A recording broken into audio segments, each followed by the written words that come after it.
my dad plays a lot of pickleball. He's getting older. It's a good old person thing. He just turned 67, which means I've transitioned from being his son to being his technical support. And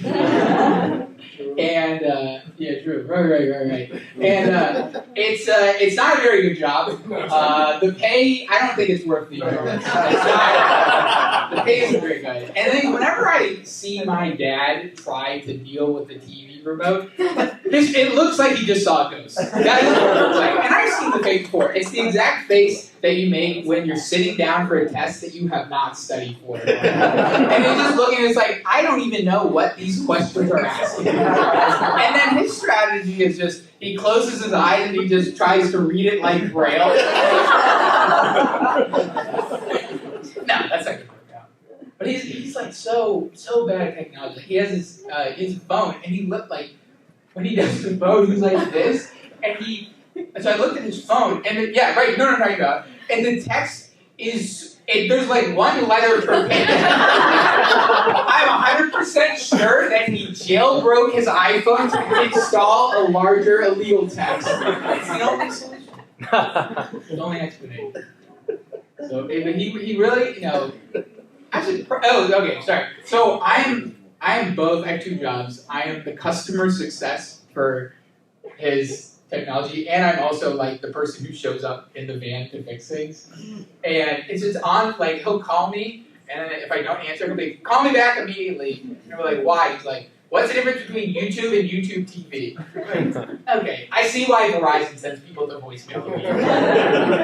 But so, he's bad at technology, and I don't quite understand because he's a car guy, but he wants an electric vehicle, and I'm not sure how that's going to work out because the whole thing is electric. I'm like, you're going to drive it one time from the dealership back to the garage at home, and that's it. What are you going to do? I'm like, you're going to drive it once, and then immediately like, I don't know how to turn on my car.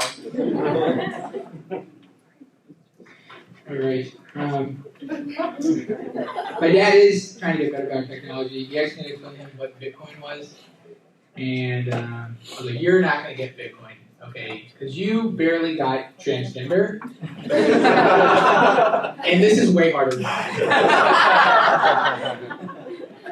But I with my family, we support the LGBTQ community. I like to go to the Pride Parade. This year I went with one of my dumb friends, though. And he asked a question you guys have all probably heard before. He's like, why is there a gay Pride Month, but there's no straight Pride Month? And I had to explain to him that there is a straight Pride Month. It's just we call it March Madness. And that joke's not fair. I have gay friends that love college basketball, but every commercial for Buffalo Wild Wings, that's for us.